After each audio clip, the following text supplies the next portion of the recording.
এ পর্যায়ে আমাদের সামনে বক্তব্য নিয়ে আসবে আর দাওয়া ইলাল্লাহর সম্মানিত দাঈ এবং মাসিক আলিয়াত ইসলামের প্রধান সম্পাদক শেখ আবদুল্লাহ ইবন আব্দুর রাজ্জাক হাফিজাহুল্লাহ। তার বক্তব্যের বিষয় ইসলামী রাজনীতিতে গণতন্ত্র বনাম আব্রাহাম লিঙ্কনের গণতন্ত্র। তার বক্তব্যের বিষয় ইসলামী রাজনীতিতে গণতন্ত্র বনাম আব্রাহাম লিঙ্কনের গণতন্ত্র। আমরা উক্ত আলোচনাটি সকলেই আগ্রহ ভরে শুনব ইনশাআল্লাহ। আসসালামু আলাইকুম।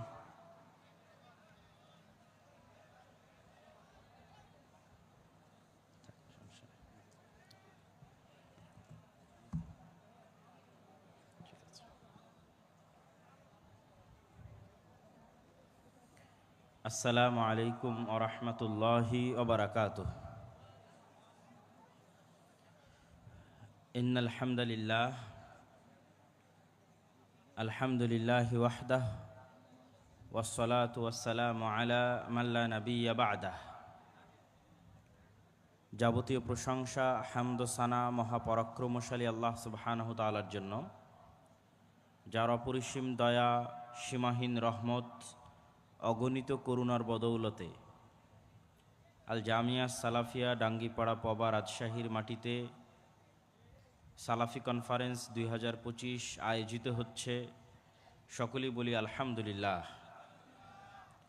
দরুদ ও সালাম বর্ষিত হোক পৃথিবীর সর্বশেষ ও সর্বশ্রেষ্ঠ রাসূল আহমদ মুহাম্মদ মুস্তাফা সাল্লাল্লাহু আলাইহি ওয়াসাল্লামের প্রতি।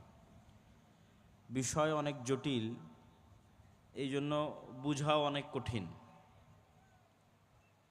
সহজভাবে বুঝতে পারলে এবং বুঝাতে পারলে মানুষের জন্য সহজ। আগের বক্তারাও বিষয়ভিত্তিক আলোচনা করেছেন, তবে জটিল বিষয় হয় অনেকের মাথায় ঢুকতেছে না। তো একদম সহজ উদাহরণ দিয়ে বলি যাতে আপনাদের মাথায় ঢুকে। রাষ্ট্রের কেন দরকার? মুসলমানদের ইসলামী রাষ্ট্র কেন প্রয়োজন? খেলাফাহ কেন প্রয়োজন? মুসলমানদের স্বাধীনতা নিশ্চিত করার জন্য রাষ্ট্র এবং খেলাফার প্রয়োজন। একদম চাক্ষুষ উদাহরণ দিই আপনাকে। ডাক্তার জাকির নায়েক বাংলাদেশে আসবেন। বাংলাদেশ একটি স্বাধীন দেশ না গোলাম দেশ? ইসলামী রাষ্ট্র এবং খেলাফার কেন প্রয়োজন একদম চাক্ষুষ উদাহরণ নেন। হলি আর্টিজানে হামলা হলো, বাংলাদেশে পিস টিভি বন্ধ হয়ে গেল। কাদের ইশারায় পিস টিভি বন্ধ হয়ে গেল? পার্শ্ববর্তী দেশের ইশারায় পিস টিভি বন্ধ হয়ে গেল। তাহলে বাংলাদেশ কি স্বাধীন? স্বাধীন নয়। জুলাই এবং আগস্ট পরবর্তী বিপ্লবের পর মানুষ মনে করলো যে হ্যাঁ, বাংলাদেশ এবার স্বাধীন হবে। কিন্তু ডাক্তার জাকির নায়েকের বিষয়ে ভারতের সরকারের স্টেটমেন্টের পর বাংলাদেশের সরকার যেভাবে ডাক্তার জাকির নায়েকের আশাকে ক্যান্সেল করলো, তা প্রমাণ করে এই দেশের কোনো মেরুদণ্ড নাই। তাহলে মুসলমানদের নিজেদের স্বাধীনতার জন্য তাদের রাষ্ট্র এবং খেলাফার দরকার আছে। আপনি স্বাধীনভাবে দাওয়াতি কাজ করবেন, স্বাধীনভাবে সালাত আদায় করবেন, স্বাধীনভাবে আপনার দিনের সকল বিষয় পালন করবেন। এটা কখনোই পূর্ণাঙ্গ রূপে, পরিপূর্ণ রূপে ইসলামী রাষ্ট্র ছাড়া পালন করা সম্ভব নয়। আর ইসলামও এমন একটি দিন, যে দিন শুধুমাত্র মানুষের ব্যক্তি জীবনের মধ্যে সীমাবদ্ধ নয়। স্বয়ং নবীদের মধ্যে তিনজন নবীকে আল্লাহ সুবহানাহু তাআলা, বা বলা যায় চারজন নবীকে আল্লাহ সুবহানাহু তাআলা রাষ্ট্র ক্ষমতা দিয়েছিলেন। দাউদ আলাইহিস সালাতু ওয়াস সালামকে রাষ্ট্র ক্ষমতা দিয়েছেন, সুলাইমান আলাইহিস সালাতু ওয়াস সালামকে রাষ্ট্র ক্ষমতা দিয়েছেন, ইউসুফ আলাইহিস সালাতু ওয়াস সালামকে রাষ্ট্র ক্ষমতা দিয়েছেন, মুহাম্মদ সাল্লাল্লাহু আলাইহি ওয়াসাল্লামকে রাষ্ট্র ক্ষমতা দিয়েছেন। আর যেহেতু আল্লাহ ইসলামকে পূর্ণ করেই ছাড়বেন, আল্লাহু মুতিম্মু নূরিহি ইউরিদুনা লিইউতফিউ নূরাল্লাহি বিআফওয়াহিহিম ওয়াল্লাহু মুতিম্মু নূরিহি ওয়ালাউ কারিহাল কাফিরুন। এই ইসলাম, এই দ্বীন হচ্ছে আল্লাহ সুবহানাহু তাআলার নূর। আল্লাহ সুবহানাহু ওয়া তাআলা এটিকে পূর্ণতা দিবেন। তো পূর্ণতা দেওয়ার জন্য সার্বিকভাবে পূর্ণতা পেতে হবে। শুধু ব্যক্তিগত জীবনে সালাত দিয়ে, শুধু সামাজিক জীবনে জাকাত দিয়ে এই দিনের পূর্ণাঙ্গ পরিপূর্ণতা অর্জন সম্ভব নয়। এই দিনের পূর্ণাঙ্গ পরিপূর্ণতা অর্জন তখনই সম্ভব যখন মানব জীবনের প্রত্যেকটা সেক্টরে, মানব জীবনের প্রত্যেকটা বিভাগে ইসলাম পরিপূর্ণরূপে প্রতিষ্ঠিত হবে। তখনই ইসলাম দিন হিসেবে একটা যে complete code of life style হিসেবে পৃথিবীর সর্বশ্রেষ্ঠ জীবন ব্যবস্থা তা প্রমাণিত হবে। দেখেন, মানুষের ন্যায় বিচার কত দরকার, মানুষের সত্যবাদিতা কত দরকার। আজকে গণতন্ত্র কিভাবে এসেছে, আজকে সমাজতন্ত্র কিভাবে এসেছে, সেকুলারিজম কিভাবে এসেছে, ধর্মনিরপেক্ষ মতবাদ, একটু যদি ব্যাকগ্রাউন্ডটা দেখেন, পিছনের ইতিহাস, তাহলে আপনার কাছে স্পষ্ট হবে যে আশাটা কতটা বাস্তব ছিল, কিন্তু ভুল রাস্তায় চলে গেছে। তো আশাটা বাস্তব কিভাবে ছিল? দেখবেন বই পুস্তকে লিখবে যে মধ্যযুগীয় অন্ধকার বা অন্ধকারাচ্ছন্ন মধ্যযুগ বা বর্বর মধ্যযুগ। তো মানুষ মনে করে যে বর্বর অন্ধকারাচ্ছন্ন মধ্যযুগ, তার মানে হয়তো সবই অন্ধকারাচ্ছন্ন মধ্যযুগ। যেমন বিজ্ঞানীরা, সমাজ বিজ্ঞানের ইতিহাস লেখে যে একটা ছিল প্রস্তর যুগ, একটা ছিল অমুক যুগ তুমুক যুগ, বিবর্তনের মাধ্যমে অনেক পরে এসে মানুষ সভ্য হয়েছে। এগুলো সব ডাহা মিথ্যা কথা। একদম সৃষ্টি জগতের প্রথম দিন থেকে আদম আলাইহিস সালাতু ওয়াস সালাম সম্পূর্ণরূপে সবচেয়ে শিক্ষিত, সবচেয়ে জ্ঞানী, সবচেয়ে সভ্য মানুষ। কিন্তু এগুলো সব বানোয়াট ইতিহাস। তো ঠিক মধ্যযুগ বলে মনে হয় যে কি এক অন্ধকারাচ্ছন্ন পৃথিবীতে ছিল। এই মধ্যযুগের অন্ধকারটা মূলত ইউরোপের অন্ধকার। 1500 শতক থেকে নিয়ে 1800 শতক যদি আমরা কল্পনা করি, বা 1000 থেকে নিয়ে 1700 শতক যদি কল্পনা করি যে ইউরোপের মধ্যযুগ, তাহলে ইউরোপ ছিল অন্ধকারে। কিন্তু তখন মুসলমানদের অন্ধকার যুগ নয়। মুসলমানেরাই তো পৃথিবীতে শিক্ষা এবং সভ্যতা নিয়ে এসেছে। মুসলমানদের কোনো সমস্যা ছিল না, মুসলমানদের কোনো প্রবলেম ছিল না, সমস্যা ছিল ইউরোপের মানুষের। কিন্তু তারাও তো মানুষ, যেহেতু তারা সমস্যার মধ্যে পড়েছে, তারা তো সমাধান খুঁজবে। সুতরাং তাদের সমাধান খোঁজার চেষ্টা করাটা লজিক্যাল। তো ইউরোপের মানুষেরা কি সমস্যায় পড়েছে? ইউরোপে চার্চগুলো, খ্রিস্টানদের চার্চগুলো এতটাই পাওয়ারফুল ছিল, পাদ্রীভিত্তিক রাষ্ট্র ব্যবস্থা এতটাই জালেম ছিল, ধর্মকে কেন্দ্র করে মানুষকে এমনভাবে কুক্ষিগত করা হয়েছে, পাদ্রীদের কাছে মানুষের অধিকার, মানুষের জমি, মানুষের সম্মান এমনভাবে কুক্ষিগত রাখা হয়েছে যে ন্যূনতম জ্ঞানের চর্চার জন্য মানুষের ফাঁসি হয়েছে ইউরোপে। এই জন্য তারা বলে অন্ধকার যুগ। মুসলমানেরা তো জন্ম থেকে জ্ঞান চর্চা করে, ইউরোপেরাও জ্ঞান মুসলমানদের কাছে শিখেছে। যখন লন্ডনের রাজপথে মানুষ কোথায় পায়খানা করবে সেটার জন্য আলাদা জায়গা ছিল না, তখনও স্পেনের রাজধানী কর্ডোভার রাস্তায় লাইট জ্বলতো, লাইব্রেরিতে মানুষ জ্ঞান অর্জন করত, বড় বড় বিশ্ববিদ্যালয় ছিল। জ্ঞান এবং সভ্যতার সূতিকাগার স্বর্ণযুগ মুসলমানদের, যেটা ইউরোপের মধ্যযুগ এবং অন্ধকার যুগ বলে সমাজবিজ্ঞানের বই লেখা হয়, ওটা মুসলমানদের স্বর্ণযুগ। কিন্তু যেহেতু এখন সারা বিশ্বে তারাই সবচেয়ে উন্নত, ফলত তাদের ইতিহাসই পড়া হয়। তো মানুষ মনে করে অন্ধকার মধ্যযুগে মনে হয় সারা পৃথিবী অন্ধকারে ছিল, অতএব তাদের যেটা সমস্যার সমাধান, এটা এখন সবার সমস্যার সমাধান। ভাই, মুসলমানদের তো সমস্যাই ছিল না। এখন পর্যন্ত তোমরা সমস্যার সমাধান করতে গিয়ে যত রাস্তা খুঁজেছ, একটা রাস্তাও তো সমাধান দিতে পারেনি। তখন তারা চার্চের এই জুলুম থেকে বাঁচতে, অত্যাচার থেকে বাঁচতে, ন্যায়ের উদ্দেশ্যে, মানুষের ন্যায়ের খুব দরকার। ন্যায় যেখানে থাকে না, মানুষ সেখানে বসবাস করতে পারে না। প্রচুর প্রয়োজন মানুষের ন্যায়ের। ন্যায়ের উদ্দেশ্যে ফরাসি বিপ্লব হয় 1700 খ্রিস্টাব্দের শেষের দিকে। ফরাসি বিপ্লবের মাধ্যমেই মূলত রাষ্ট্র থেকে ধর্ম আলাদা হয়ে যায় ইউরোপে। মুসলমান দেশগুলোর কথা বলতেছি না, কেননা তখনও মুসলমানদের খেলাফাত রানিং, উসমানীয় খেলাফাত। মুসলমানদের কোনোই সমস্যা ছিল না। তো ইউরোপেরা তাদের সমস্যা সমাধান করার জন্য যেই রাষ্ট্র ধর্মের কাছে কুক্ষিগত হয়েছিল খ্রিস্টান পাদ্রীদের কাছে, তারা ফরাসি বিপ্লব করে রাষ্ট্রকে পাদ্রীদের চার্চ থেকে মুক্ত করলো এবং বলল আজ থেকে রাষ্ট্র চলবে ধর্ম আর রাষ্ট্র আলাদা।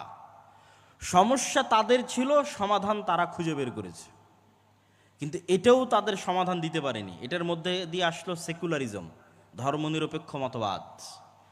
কিন্তু এই সেকুলারিজম তাদের নিয়ে গেল সীমাহীন মাত্রাতিরিক্ত ব্যক্তি স্বাধীনতা, যেটাকে বলা হয় লিবারালিজম।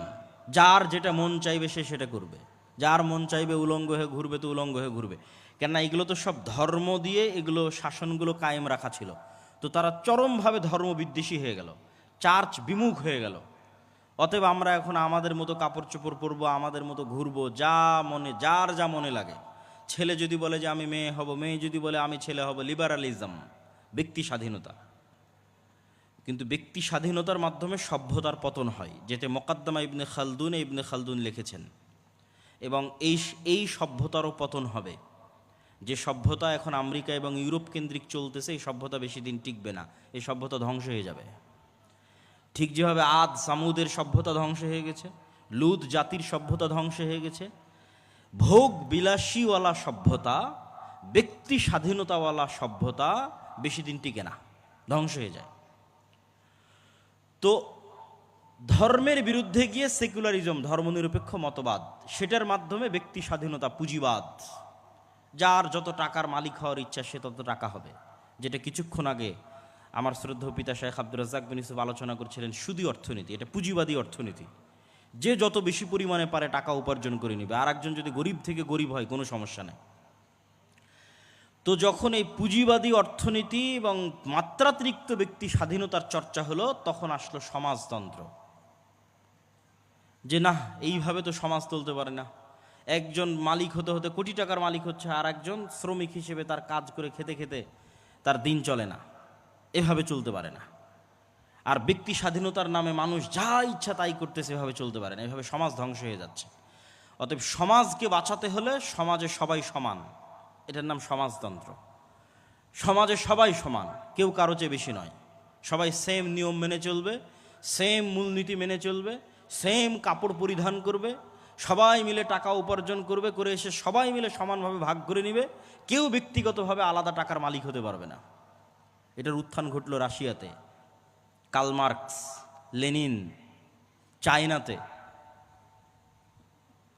তাহলে দেখেন জুলম থেকে বাঁচতে মানুষ কত দিকে দৌড়াচ্ছে। এগুলো একটাও মুসলমানদের সমস্যা নয়। মুসলমানেরা স্বর্ণযুগে ছিল, স্বর্ণযুগ, এবং এখন পর্যন্ত পৃথিবী সমাধান খুঁজতে গিয়ে যত রাস্তা বের করেছে, একটাও মানুষকে নিরাপত্তা, ন্যায় এবং শান্তি দিতে পারেনি। এখন পর্যন্ত দিতে পারেনি, কিয়ামত পর্যন্ত দিতে পারবে না, সম্ভব নয়। তারপরে সমাজতন্ত্রের উত্থান হলো। একটা পর্যায়ে দেখা গেল সমাজতন্ত্র কাজ করে না, মানুষের মনের মধ্যে একটু হলো ব্যক্তি স্বাধীনতার চাহিদা আছে। ফলত এখন চায়নায় কি চলতেছে? চায়নায় গণতান্ত্রিক স্বৈরতন্ত্র চলতেছে, মিক্সিং, না গণতন্ত্র না স্বৈরতন্ত্র, গণতান্ত্রিক স্বৈরতন্ত্র, না সমাজতন্ত্রের অর্থনীতি না পূর্ণ পুঁজিবাদী অর্থনীতি, সমাজতান্ত্রিক পুঁজিবাদ। চায়না তো একই অবস্থা, রাশিয়া তো একই অবস্থা।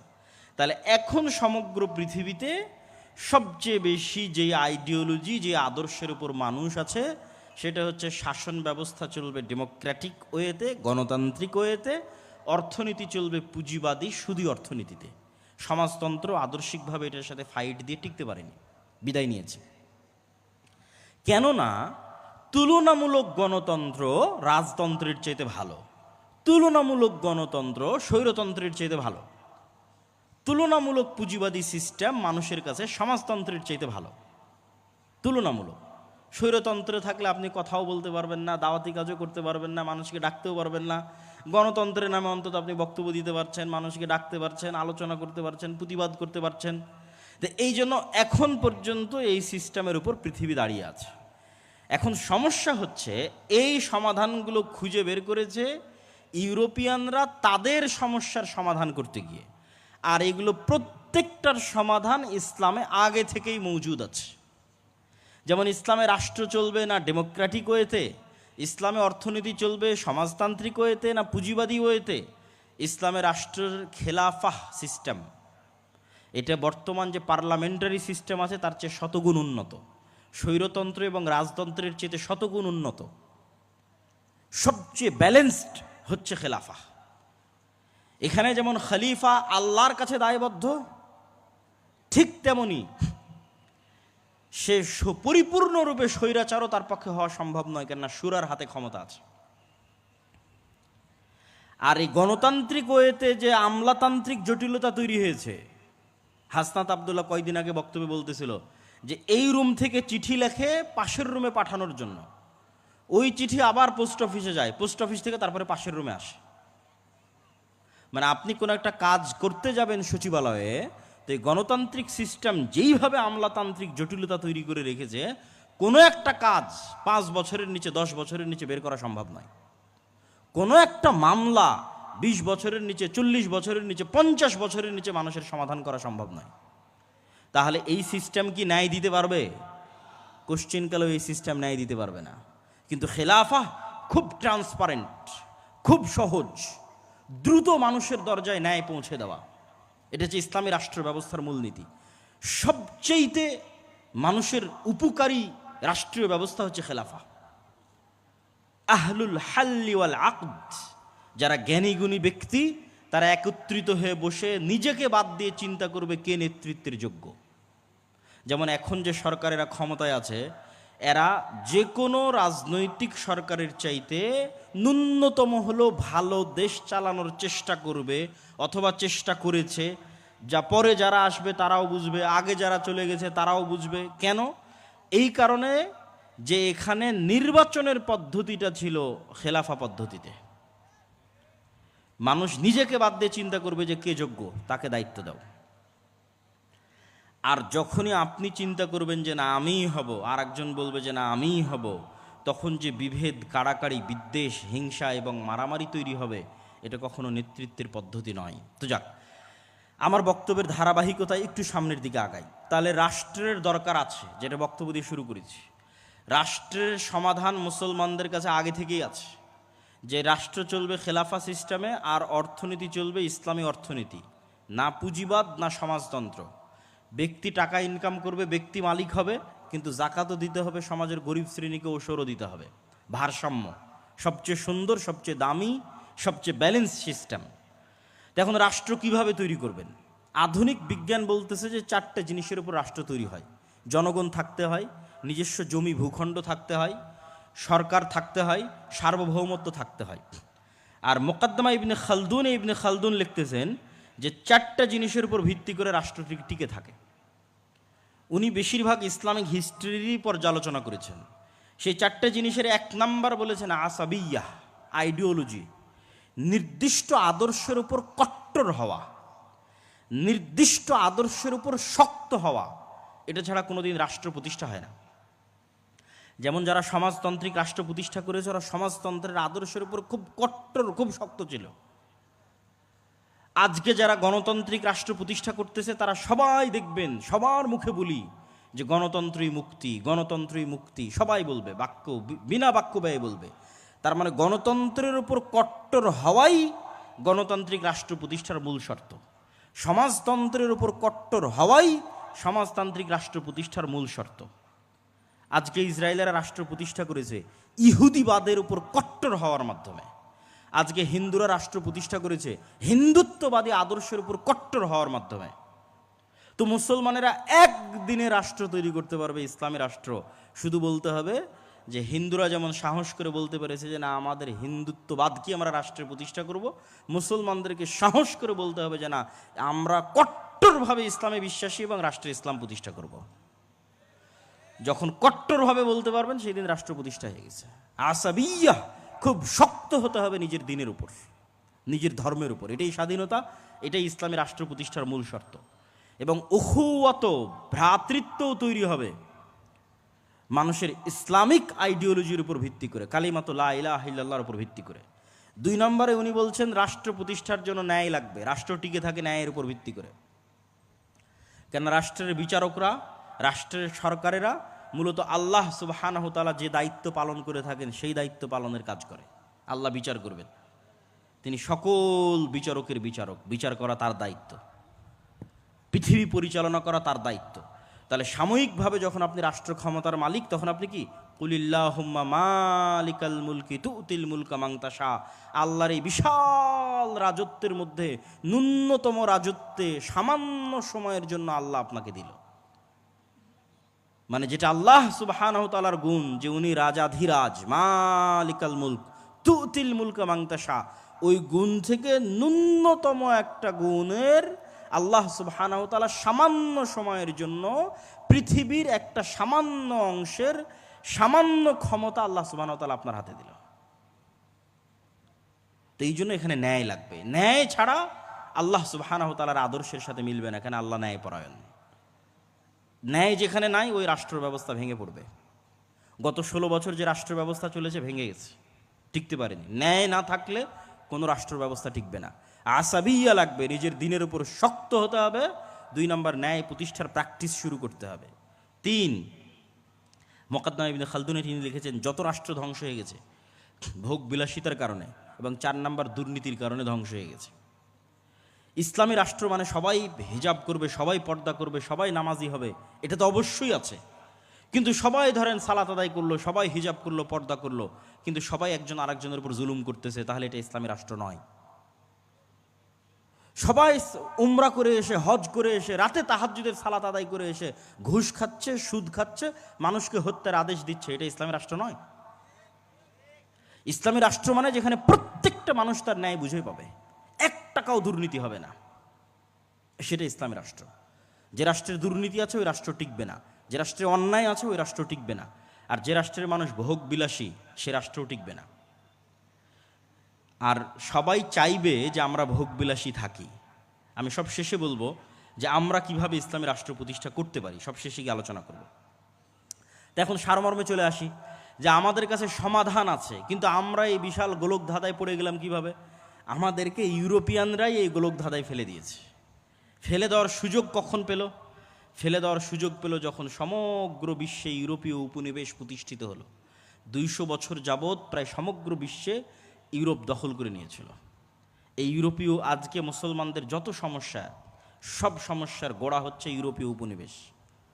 আজকে বাংলাদেশ, পাকিস্তান, ভারত মানচিত্রের সীমানা কে এঁকে দিয়েছে? কাশ্মীর সমস্যা কে এঁকে দিয়েছে? রোহিঙ্গা সমস্যা কারা তৈরি করেছে? ইউরোপীয় উপনিবেশ। আজকে সুদান পরস্পরে মারামারি করতেছে, কে তৈরি করেছে? আফ্রিকার দেশগুলোকে পরস্পরের মধ্যে কারা ভাগ করে নিয়েছে? স্পেন ভাগ করে নিয়েছে, ফ্রান্স ভাগ করে নিয়েছে, ইতালি ভাগ করে নিয়েছে। আফ্রিকার মুসলিম দেশেরা তাদের স্বর্ণ নিজের ইচ্ছামতো বাইরে বিক্রি করতে পারবে না, নিজের কেন্দ্রীয় ব্যাংকে টাকা রাখতে পারবে না, ইচ্ছামতো বাইরের দেশ থেকে অস্ত্র কিনতে পারবে না, এগুলো বলে এখনও তাদেরকে গোলাম করে রেখেছে। অথচ পৃথিবীর সবচেয়ে বেশি খনিজ সম্পদ আফ্রিকায় আছে, অথচ পৃথিবীর সবচেয়ে গরিব আফ্রিকার মানুষ। এত বড় বৈপরীত্য জুলুম কারা টিকিয়ে রেখেছে? ইউরোপ টিকিয়ে রেখেছে, ফ্রান্স, ইতালি, স্পেন টিকিয়ে রেখেছে। আজকে ফিলিস্তিনের সমস্যা কারা তৈরি করেছে? একই ভাষায়, সব আরবি ভাষায় কথা বলতেছে। সৌদি, কুয়েত, কাতার, বাহরাইন, ফিলিস্তিন, ইরাক, ইরান, সিরিয়া, লেবানন, মিশর, আলজেরিয়া সব আরবিতে কথা বলতেছে। অথচ এক দেশের সাথে আর এক দেশের শত্রুতা, মারামারি, গন্ডগোল। সুদানের মধ্যে মুসলমানেরা মারামারি করতেছে। তো এদের সব এক দেশ থেকে আর এক দেশের মানচিত্রগুলো কারা তৈরি করেছে? ইউরোপেরা তৈরি করেছে। ফিলিস্তিনের মানচিত্র কে তৈরি করেছে? ইসরায়েলের, ওর মধ্যে ইউরোপেরা তৈরি করেছে। মুসলমানদের যে কোনো সমস্যার গোড়ায় হাত দিবেন, দেখবেন ইউরোপীয় উপনিবেশ। ইউরোপীয় উপনিবেশের গোলামির চিহ্ন এখনো মুসলমানেরা বহন করে বেড়াচ্ছে। তো তখনই তারা আমাদের এই রাষ্ট্র কাঠামোটাকে এমন অবস্থায় দাঁড় করিয়ে গেছে যেন এখানে ইসলামী রাষ্ট্র কাঠামো আর প্রতিষ্ঠিত করা সম্ভব না হয়। তাহলে আমাদের বাংলাদেশ, আমাদের আজকের পাকিস্তান, এটা কোন কাঠামোর উপর দাঁড়িয়ে আছে? যতই 1947-এ বলেন যে স্বাধীনতা পেয়েছি, যতই বলেন 1971-এ স্বাধীনতা পেয়েছি, আপনি বাংলাদেশের পুলিশ আইন বের করেন, বাংলাদেশের ফাউন্ডেশনের অনুমোদন হবে সেটার আইন বের করেন, যে কোনো আইনে হাত দেন, সব ব্রিটিশ কাঠামোর উপর দাঁড়িয়ে আছে। কাঠামো ওটাই, কাঠামো চেঞ্জ হয়নি। তাহলে ডেমোক্রেটিক সিস্টেম, সেকুলার সিস্টেম, এগুলো ইউরোপেরা তাদের সমস্যার সমাধান করার জন্য আবিষ্কার করেছে। তারপরে মুসলমান দেশগুলোকে যখন তারা দখল করে নিয়েছে, তখন এই জিনিসগুলোই তারা মুসলমানদের উপর চাপিয়ে দিয়েছে। নাও এটাই তোমাদের সমস্যার সমাধান। তোমরাও অন্ধকার যুগে ছিলা। আরে মুসলমানরা তো কোনোদিন অন্ধকার যুগে ছিলই না। মুসলমানদের ইতিহাসে কখনো খেলাফতি নিজামে এত জুলম, এত অত্যাচার, এত হত্যা কখনোই হয়নি। গত 100 বছরে খেলাফতবিহীন অবস্থায় যত অত্যাচার, যত জুলুম, যত হত্যা হয়েছে। সম্মানিত উপস্থিতি, তাহলে আমাদের বুঝতে হবে যে ইসলামের রাজনীতি আছে, ইসলামের রাষ্ট্র ব্যবস্থা আছে, আবার গণতন্ত্রই যে একমাত্র মুক্তি, এটাও চরম ভুল। আবার আমি রাজনীতিও করব না, এটাও চরম ভুল। আপনাকে বুঝতে হবে যে ইসলামের রাজনীতি কোনটা, ইসলামের রাষ্ট্র ব্যবস্থা কোনটা এবং কিভাবে প্রতিষ্ঠিত করা সম্ভব। এবার বাস্তব উদাহরণে আসি, একদম প্র্যাকটিক্যাল উদাহরণে আসি। এই যে জুলাই বিপ্লবের কথা বলা হয়, 2000 মানুষ জীবন দিল। এই 2000 লাশের বিনিময়ে এখন পর্যন্ত শিরকি জাতীয় সঙ্গীতের জায়গাতেই আছে। কি হয়েছে? কিছু হয়নি। 1972 সালে হুবহু ভারতের সংবিধানকে কপি করে যে সংবিধান তৈরি করা হয়েছে, ওই সংবিধানের জায়গাতেই আছে। আর কত উদাহরণ নেবেন? তাহলে কোনো চেঞ্জ নাই। তাহলে কেন এটা রাখা হলো? এটাই আমি বলি যে এটা হচ্ছে প্রিম্যাচিউর ডেলিভারি, মানে বাচ্চা হওয়ার সময় হওয়ার আগেই যদি বাচ্চা হয়ে যায় তাহলে এরকমই হয়। কেননা প্রকৃত ইসলামের উত্থান তখনই সম্ভব যখন আগের কাঠামো পরিপূর্ণ ধ্বংস হয়ে যাবে। তখন আগের কাঠামো বজায় রেখে পূর্ণাঙ্গ ইসলাম প্রতিষ্ঠা সম্ভব নয়। আগের কাঠামো পরিপূর্ণরূপে ধ্বংস হয়ে যাবে, ওখান থেকে পূর্ণাঙ্গ ইসলামী খেলাফতের উত্থান হবে। তো এই জন্য আমেরিকা খুব ভালোভাবে জানে যে আজকে যদি প্রধানমন্ত্রী পদত্যাগ না করে, আজকে যদি আর্মি জনগণের বুকে গুলি চালায়, তাহলে কালকে বাংলাদেশের মানুষের ওই সময় যে রাগ ছিল মাথায়, তো বাংলাদেশের মানুষ রাতের অন্ধকারে অস্ত্র হাতে উঠিয়ে নিত। যখন বাংলাদেশের মানুষ অস্ত্র হাতে উঠিয়ে নিত, সিরিয়ার মতো পরিবেশ তৈরি হয়ে যেত। সিরিয়ার বাশার আল আসাদের বাহিনী নিজ জনগণের বুকে গুলি চালাচ্ছে, বাংলাদেশ আর্মিও তার জনগণের বুকে গুলি চালাতো। বাংলাদেশের মানুষ অস্ত্র উঠিয়ে নিত, ইন্ডিয়ান আর্মিও বাংলাদেশে ঢুকে যেত। 15-20 বছর যুদ্ধ চলতো, আগের কাঠামো পরিপূর্ণরূপে ধ্বংস হয়ে যেত। আগের কাঠামো পরিপূর্ণরূপে ধ্বংস হওয়ার পর পূর্ণাঙ্গ ইসলামী খেলাফতের উত্থান হতো। কিন্তু এতে অনেক রক্ত, অনেক শ্রম, অনেক পরিশ্রম যেত। কিন্তু আমেরিকা এটা খুব ভালোভাবে জানে যে এখন যদি আর্মি অস্ত্র উঠায় তাহলে এই কাঠামো শেষ। যে গণতান্ত্রিক কাঠামো আছে, ব্রিটিশদের যে কাঠামো আছে, এটার কবর রচনা হয়ে যাবে। অতএব যার উপর রাগ উঠেছে সে পদত্যাগ করুক, মানুষ ঠান্ডা হয়ে যাক, কিন্তু কাঠামো বেঁচে যাক। বুঝেননি মনে হয়? তাহলে সব মানুষের রাগ উঠে গেছে, বাঙালি যেহেতু হুজুগে বাঙালি, যেই মানুষের উপর রাগ উঠে গেছে, বাবা তুমি এখন সরে যাও, সরে গেল, মানুষ সব ঠান্ডা হয়ে গেল, কাঠামো যে কার সেই থাকলো, কোনো পরিবর্তন নাই। এই হলো অবস্থা, সম্মানিত উপস্থিতি। এবং এইভাবেই খেলা হয়। যেহেতু আজকের আধুনিক বিশ্বের মূল ক্ষমতার চাবিকাঠি তাদের হাতে, সুতরাং তারা এইভাবেই খেলে। তাদের কাঠামো তাদের টিকিয়ে রাখতে হবে, কেন কাঠামো ভেঙে পড়লে সেখান থেকে ইসলামের উত্থান হবে। এটা খুব ভয়ঙ্কর জিনিস, এটা তারাও খুব ভালোভাবে জানে, তাদের জন্য এটা খুবই ভয়ঙ্কর। এখন আসি যে আমরা আসলে যদি ইসলামী রাষ্ট্র প্রতিষ্ঠা করতে চাই, আমরা এখন এই কাঠামোর মধ্যে থেকে কিভাবে চেষ্টা করব। আমি যারা গণতান্ত্রিক রাজনীতি করতেছে, গণতান্ত্রিকভাবে মুসলমানদের অধিকার আদায়ের চেষ্টা করতেছে, আমি কোনো সময় গত 2 বছরে তাদেরকে আঘাত দিয়ে হিট করে কথা বলা, আমি ওই পর্যায়ে যেতে চাই না। আমি সবসময় যৌক্তিক প্রশ্ন তুলে ধরতে চাই, যাতে মানুষ চিন্তা করার সুযোগ পায় যে আমি যেটা করতেছি এটাই কি একমাত্র রাস্তা, না আসলে আর কোনো রাস্তা ছিল। কেন নিয়ত তো সবার ঠিক, সবাই তো বলতেছে আমরা রাষ্ট্র ক্ষমতা ইসলাম দেখতে চাই। তো সবাই যদি রাষ্ট্র ক্ষমতা ইসলাম দেখতে চায় তাহলে কিভাবে সম্ভব? আমার ছোট্ট জ্ঞান, আমি যতটুকু বুঝি, আমার ধারণা, আমার চিন্তা চেতনা ভুলও হতে পারে। আমি মনে করি 1 নাম্বার, ঈমান বিল গায়েবের ওপর যদি সর্বোচ্চ লেভেলের ইয়াকিন না থাকে, আজকে যদি বাংলাদেশের সকল মানুষ আমাকেও ভোট দেয়, আমি বাংলাদেশের ক্ষমতায় গিয়ে ইসলাম প্রতিষ্ঠা করতে পারবো না। কেন আপনাকে বলি, একটু বুঝিয়ে বলি। আজকে আপনি যত সুযোগ সুবিধা ভোগ করতেছেন, বিদ্যুৎ চলতেছে, জেনারেটর চলতেছে, ক্যামেরা চলতেছে, মোবাইল চলতেছে, ইন্টারনেট, নেটওয়ার্ক, বিদেশে হাজার হাজার মানুষ কাজ করতেছে, আমেরিকাতে, ইউরোপে, সৌদি আরবে ইনস্ট্যান্ট টাকা বাংলাদেশে পাঠিয়ে দিচ্ছে। বাংলাদেশের সাথে সারা বিশ্বের কত বড় বড় ব্যবসায়ী ডলারের ভিত্তিতে ব্যবসা করতেছে। কালকে মনে করেন আজ সারা বাংলাদেশের মানুষ আবেগে হুজুগে আমাকে ভোট দিয়ে দিল, যে ঠিক আছে আজকে আমি বাংলাদেশের ক্ষমতার মালিক হয়ে গেলাম একচ্ছত্রভাবে, এবার আমি স্ট্রিক্টলি ইসলাম বাস্তবায়ন করতে যাচ্ছি। যখন আমি স্ট্রিক্টলি ইসলাম বাস্তবায়ন করতে যাব, তখন বিশ্বের যারা মোড়ল আছে তারা কি আমার সাথে থাকবে না আমার শত্রুতা করবে? শত্রুতা করবে, আমার সাথে থাকবে না। তাহলে বিশ্বের মোড়লরা যখন আমার সাথে শত্রুতা করবে, আমি আপনাকে বিদ্যুৎও দিতে পারবো না, আপনার বাড়িতে এসিও চলবে না, আপনার বাড়িতে ফ্যানও চলবে না, তারপরে আপনি বহির্বিশ্বের সাথে ব্যবসা করতেছেন সেটাও চলবে না, খুব ভোগবিলাসী জীবনযাপন করছেন সেটাও চলবে না, আইফোন ইউজ করতে পারবেন না, তারপর হয়তো অ্যান্ড্রয়েড ফোন ইউজ করতে পারবেন না, যত রকমের বাধা তৈরি হতে পারে, সংকুচিত হয়ে যেতে পারে আপনার রিজিকের রাস্তা, আপনার আরাম আয়েশের রাস্তা, ভোগবিলাসের রাস্তা, যতভাবে আমেরিকা পাবন্দি দিয়ে মানে এই রাষ্ট্রের উপর পাবন্দি চাপিয়ে যতভাবে আপনাকে সংকুচিত করবে, তখন আপনার বাঁচবেন কিভাবে? বাঁচার রাস্তা কি? যদি আপনার আগে থেকে ঈমান থাকতো, ঈমান বিল গায়েব যদি ইয়াকিনের লেভেলে থাকতো, ঈমান বিল গায়েবের একটা হচ্ছে আখেরা, পরকাল, যে এই দুনিয়া কিছুই না, এই দুনিয়াতে মরি বাঁচি এটা কিছুই না, পরকালের সফলতা সব কিছু, এটা মুখের কথা নয়। যদি ইয়াকিনের লেভেলে থাকতো, আল্লাহ সাহায্য করতে পারে, আল্লাহ সাহায্য করবে, ফেরেশতারা আছে, ফেরেশতাদের মাধ্যমে আল্লাহ সুবহানাহু ওয়া তাআলা সাহায্য পাঠাবে, এই ঈমান যদি ইয়াকিনের লেভেলে থাকতো, তাহলে আপনি ধৈর্য ধারণ করতেন, সাথ দিতেন। কিন্তু যেহেতু আপনার ঈমান বিল গায়ব ইয়াকিনের স্তরে নাই, পরের দিন আপনি আমার বিরুদ্ধে রাস্তায় নামবেন, এই বিদ্যুৎ নাই, কারেন্ট নাই, কিছু নাই, কিসের সরকার, ভাগাও, কিসের ইসলাম?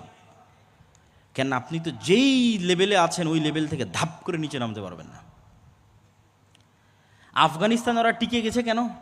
পরিপূর্ণ ধ্বংস হয়ে গেছে, মানুষের চাহিদাই নাই।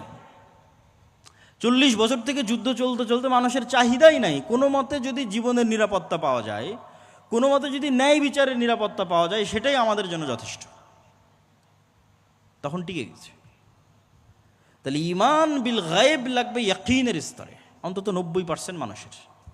তো মানুষের যতক্ষণ ঈমান ঠিক না হবে, ততক্ষণ আমি ক্ষমতায় গেলেও এদেশে ইসলাম চালাতে পারবো না, এদেশে ইসলাম প্রতিষ্ঠা এবং পরিচালিত করতে পারবো না, কম্প্রোমাইজ করতে হবে। কেন? মানুষের ঈমান নাই, ঈমান নষ্ট হয়ে গেছে। এই জন্য আল্লাহর পথে যাত্রা এই বইটা পড়তে হবে। এটা কিন্তু আমার অনুভূতি থেকে লেখা, যে জুলাই পরবর্তী যখন সব ঘরানার আলেম ওলামা, দল, সংগঠন, ইসলামী সবার সাথে যখন উঠা বসা করার সুযোগ হলো, তখন আমি নিজে রিয়েলাইজ করলাম যে ঈমান বিল গায়েবে মুসলমানদের বিশ্বাস নাই। এমনি মুসলমানেরা মুখে বলে আল্লাহর উপর বিশ্বাস, ফেরেশতার উপর বিশ্বাস, পরকালের উপর বিশ্বাস, বাস্তবে নাই। এবং লাস্ট গত কয়েকদিন এটার উপরই আমার বক্তব্য আছে, যদি কারো বক্তব্য দেখার সুযোগ থাকে অথবা আগামীকাল যদি কথা বলার সুযোগ হয়, তখন ঈমান বিল গায়েবের উপর ইয়াকিনের লেভেলে ঈমান বিল গায়েবের বিশ্বাস নিয়ে যাবে। 2, ঈমান বিল গায়েবের সবচেয়ে বড় বিষয় হচ্ছে আল্লাহর শক্তি, আল্লাহর ক্ষমতার উপর ভরসা। মুসা আলাইহিস সালাম জীবনেও তার দুনিয়াবী শক্তি দিয়ে ফেরাউনের সাথে জিততে পারবে না। মুহাম্মদ সাল্লাল্লাহু আলাইহি ওয়াসাল্লাম, খোলাফায়ে রাশিদিন, আমর ইবনে আস, খালিদ বিন ওয়ালিদ, এদের ক্ষমতা নাই দুনিয়াবী শক্তি দিয়ে পারস্য রোমান সাম্রাজ্যের বিরুদ্ধে জিতে, কোনোদিন সম্ভব নয়। ইসলাম কোনোদিন দুনিয়াবী শক্তিতে বিজয় অর্জন সম্ভব নয়। সালাহুদ্দিন আইয়ুবের দুনিয়াবী শক্তিতে ফিলিস্তিন বিজয় সম্ভব নয়। এগুলো সব আল্লাহর সাহায্য। তো আল্লাহর সাহায্য পৃথিবীতে নেমে আসবে কিভাবে? যখন ঈমান বিল গায়েব হয়ে যাবে। আগের বক্তব্য যখন শুনবেন বা এই বইটা যখন পড়বেন, যখন আপনার ইয়াকিনের লেভেলে চলে যাবে, না ফেরেশতা আকাশ থেকে নেমে আসতে পারে, ইয়াকিনের লেভেলে যখন চলে যাবে, না এই দুনিয়া কিছুই না, পরকালই সব কিছু, ইয়াকিনের লেভেলে যখন চলে যাবে, আল্লাহ সুবহানাহু ওয়া তাআলার অস্তিত্ব এবং ক্ষমতার উপর বিশ্বাস যখন ইয়াকিনের লেভেলে চলে যাবে, তখন এবার আপনি আমল দিয়ে আল্লাহর সাহায্য দুনিয়াতে টেনে নিয়ে আসবেন। আর পৃথিবীতে আল্লাহর সাহায্য টেনে নিয়ে আসার সবচেয়ে শক্তিশালী টেকনোলজিগুলো মুসলমানদের কাছে আছে। এটাই মুসলমানদের বিজয়ের রাস্তা। যেমন আল্লাহর সাহায্য পৃথিবীতে টেনে নিয়ে আসার সবচেয়ে বড় শক্তিশালী টেকনোলজি সালাত, 5 ওয়াক্ত সালাত, রাতের সালাত, এগুলো আল্লাহর আসমানি সাহায্যকে পৃথিবীতে টেনে নিয়ে আসে। এই জন্য যুদ্ধের মাঠেও একদল মুজাহিদ যুদ্ধ করবে, আর একদল মুজাহিদ সালাত আদায় করবে। দুনিয়াবি লজিকে এটা টিকে না, কিন্তু যখন ঈমান বিল গায়েব থাকবে তখন ওটাই বাস্তব। কেন? ওই সালাতটা আল্লাহর সাহায্য আসমান থেকে টেনে নিয়ে আসবে। আল্লাহর সাহায্য ছাড়া মুসলমানদের বাঁচার কোনো রাস্তা নাই। তো আপনার আমল আল্লাহর সাহায্য টেনে নিয়ে আসবে। সালাত পৃথিবীর সবচেয়ে শক্তিশালী টেকনোলজি, যা আল্লাহর সাহায্য আসমান থেকে টেনে নিয়ে আসতে পারে, আর রাতের সালাত তার চেয়েও বেশি পাওয়ারফুল। আর 2 নম্বর হচ্ছে সাউন্ড টেকনোলজি। সাউন্ড টেকনোলজির ন্যূনতম জ্ঞান আল্লাহ সুবহানাহু ওয়া তাআলা সুলাইমান আলাইহিস সালাতু ওয়াস সালামকে দিয়েছিলেন। সাউন্ড টেকনোলজি মানে হচ্ছে এরা সবাই সব কথা বুঝে, এই কাঠও কথা বুঝে, এটাও কথা বুঝে, এটাও কথা বুঝে, শুধু বুঝে না, এরা কথা বলতেছে, এরা সবাই কথা বলতে পারে। ইউসাব্বিহু লিল্লাহি মা ফিস সামাওয়াতি ওয়া মা ফিল আরজ, আসমান জমিন এবং তার মধ্যে যা কিছু আছে সব আল্লাহর তাসবিহ পাঠ করে। তো এইটার ন্যূনতম জ্ঞান সুলাইমান আলাইহিস সালামকে দেওয়া ছিল, যে পাখি কি বলতেছে সুলাইমান আলাইহিস সালাম বুঝতেন, উনি আবার পাখির সাথে কথা বলতে পারতেন। তো তো আল্লাহ আসমান জমিন সৃষ্টি করেছে কুন ফায়াকুন সাউন্ড দিয়ে। আল্লাহ পৃথিবী আসমান জমিন ধ্বংস করবে ইসরাফিলের বাঁশির আওয়াজ, সাউন্ড দিয়ে, সাউন্ড টেকনোলজি সবচেয়ে পাওয়ারফুল। তো এই সবচেয়ে পাওয়ারফুল জিনিসটা মুসলমানদের কাছে দেওয়া আছে। এই জন্য সর্বশ্রেষ্ঠ মোজেজা হচ্ছে কোরআন। কেননা কোরআন কার সাউন্ড বলেন তো? কোরআন কার আওয়াজ? এটা আল্লাহর আওয়াজ, আল্লাহর সাউন্ড, সবচেয়ে পাওয়ারফুল। এবং জিকির প্রভাব সৃষ্টি করে, কেন এগুলো সব কিছু সাউন্ড বুঝে এবং ফিল করতে পারে। যেমন ওয়েভ, আমরা যে আমার ওয়েভের মধ্যে দিয়ে আমার সাউন্ড লাইভে আমেরিকায় বসে মানুষ শুনতেছে, এটা ওয়েভের মধ্যে দিয়ে ভেসে আমেরিকা যাচ্ছে। ওই ইসরায়েল তার ওয়েভ অন করে দিয়ে মোবাইলের বিস্ফোরণ ঘটাচ্ছে, ইরানি বিজ্ঞানীদের রুমের মধ্যে বিস্ফোরণ হয়ে যাচ্ছে, কেন ওই ওয়েভটা মোবাইল রিসিভ করতেছে। তো মোবাইল যেমন ওয়েভ রিসিভ করে, এই মোবাইল সাউন্ডও বুঝে। এই জন্য জিকির সবচেয়ে পাওয়ারফুল, কোরআন সবচেয়ে পাওয়ারফুল। এই জন্য কিয়ামতের পূর্ব মুহূর্তে মুসলমানদের তাকবীর ধ্বনিতে শহর বিজয় হয়ে যাবে।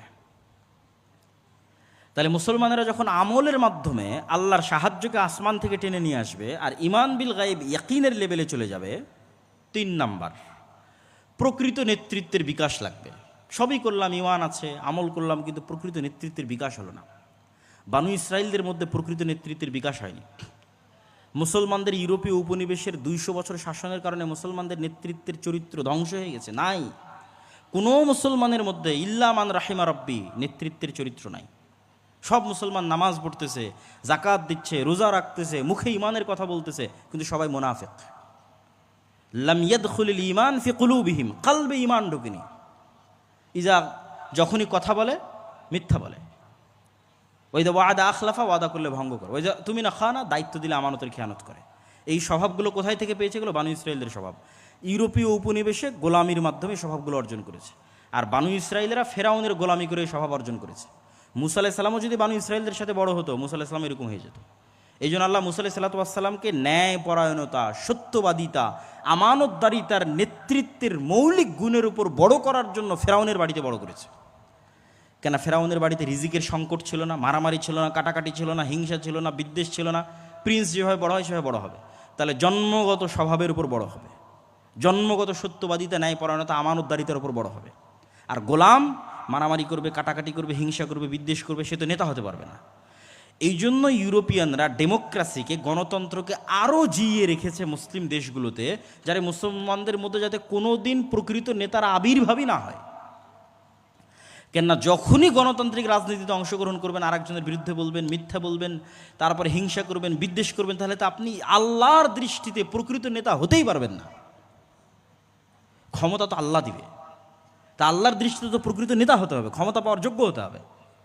ইমান বিল গায়েব আছে, ইয়াকিন আছে, আমাল আছে, কিন্তু প্রকৃত নেতৃত্বের বিকাশ হয়নি। প্রকৃত নেতৃত্বের বিকাশের জন্য সব নবী যেই গুণের উপর ছিলেন, সত্যবাদিতা, আমানতদারিতা, ন্যায় পরায়ণতা, সেই গুণের উপর আশা লাগবে আমাদেরকে।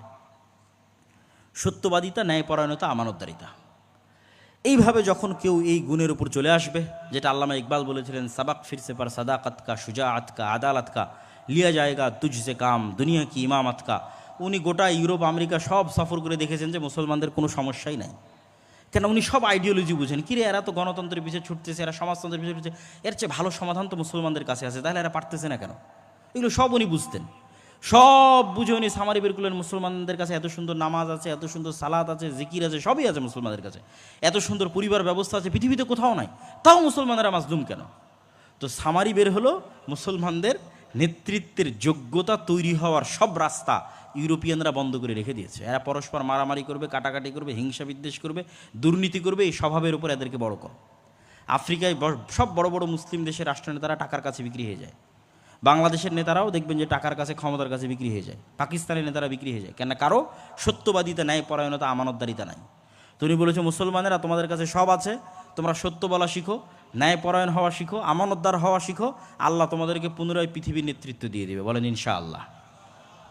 তাহলে ইমান বিল গায়েব লাগবে, আল্লাহর সাহায্য আকাশ থেকে টেনে নিয়ে আসতে পারতে হবে, ঠিক আছে?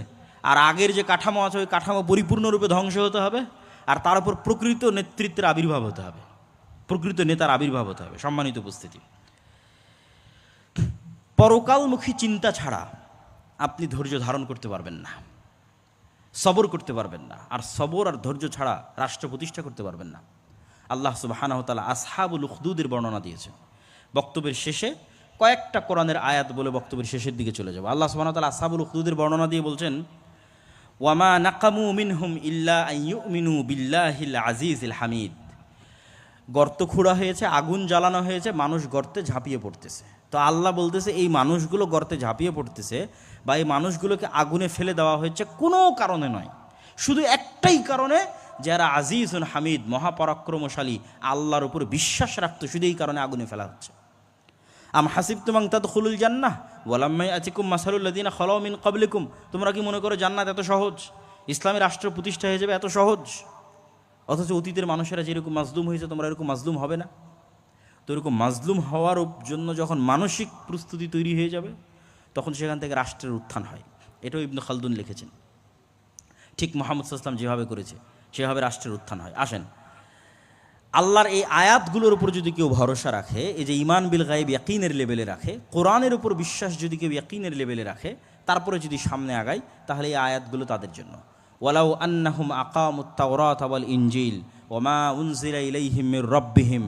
মানুষেরা যদি তাওরাতের কিছু অংশ, ইনজিলের কিছু অংশ, আপনার প্রতি যেটা অবতীর্ণ হয়েছে কোরআন, এই কোরআন যদি মানুষ পৃথিবীতে প্রতিষ্ঠিত করে ফেলতে পারত, তাহলে কি হতো?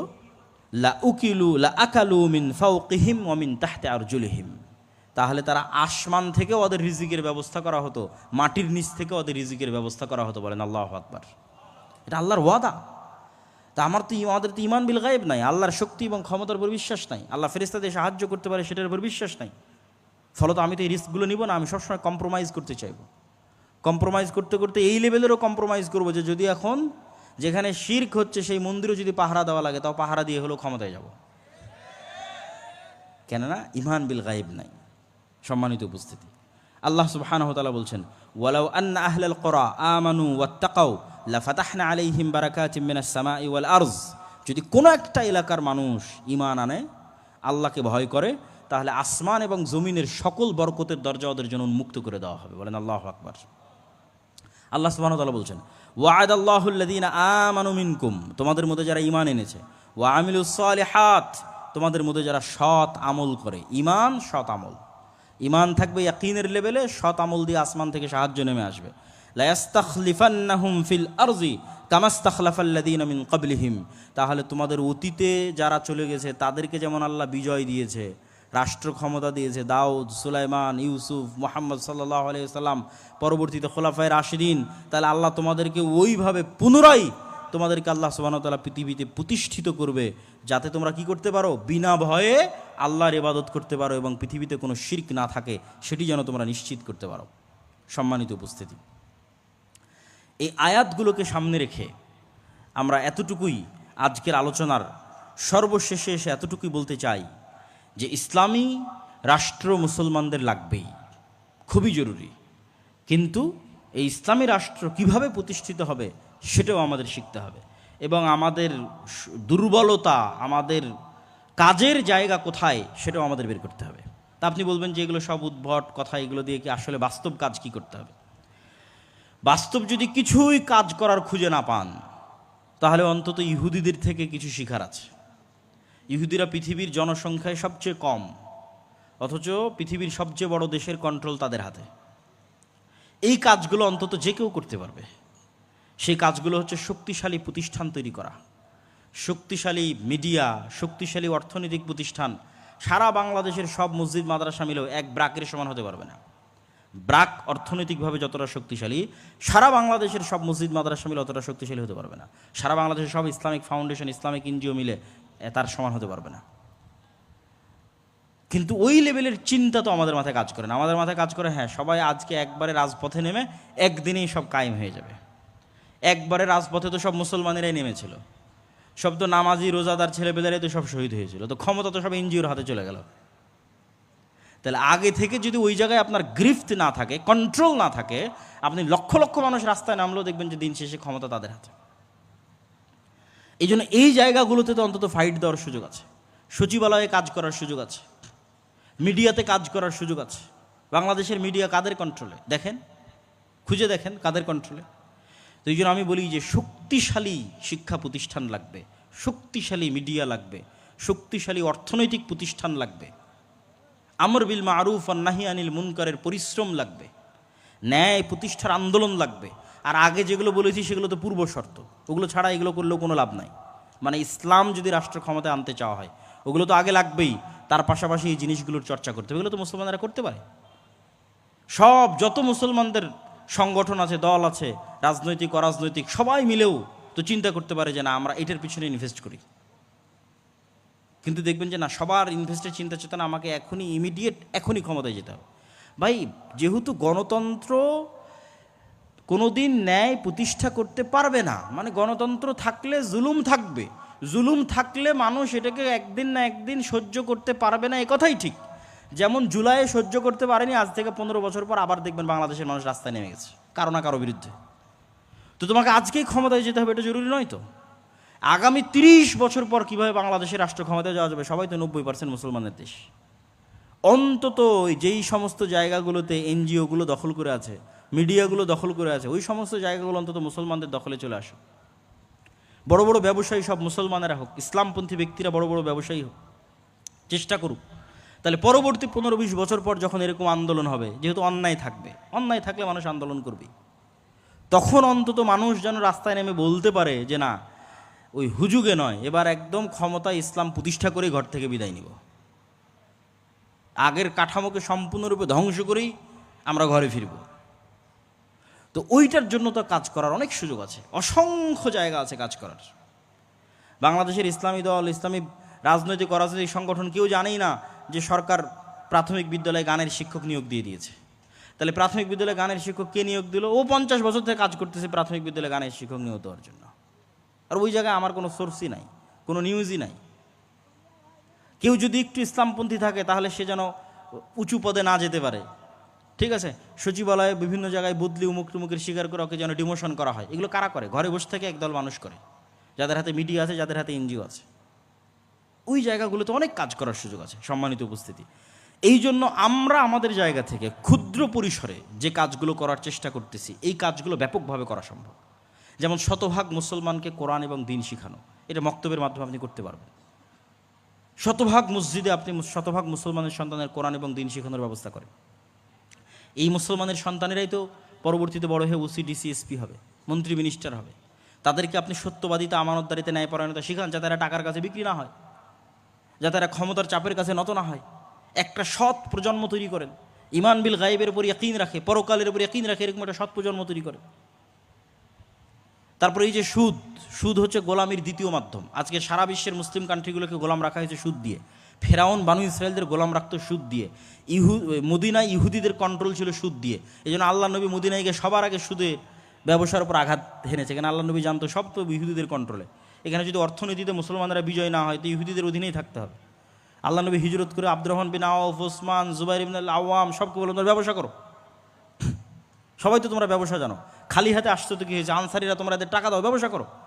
অর্থনীতিতে ইহুদিদের কন্ট্রোল রাখা যাবে না। আজকে সারা পৃথিবীর শুধু অর্থনীতির কন্ট্রোল ইহুদিদের হাতে। ওই জায়গাতে আপনাকে একটু হলেও ফাইট দিতে হবে। কিন্তু আমরা যেই পদ্ধতিতে ফাইট দিচ্ছি সেটা তো ঠিক না। আমরা মনে করতেছি ওই কনভেনশনাল ব্যাংক ঠিক রেখে ওই পদ্ধতিতে আমি মানুষের ভোগবিলাসী পণ্য ইসলামী ব্যাংকের মাধ্যমে দিব। এটা হবে না। মানুষকে বুঝতে হবে ইসলামী অর্থনীতিটা কি, তাহলে সে চিন্তা করতে পারবে।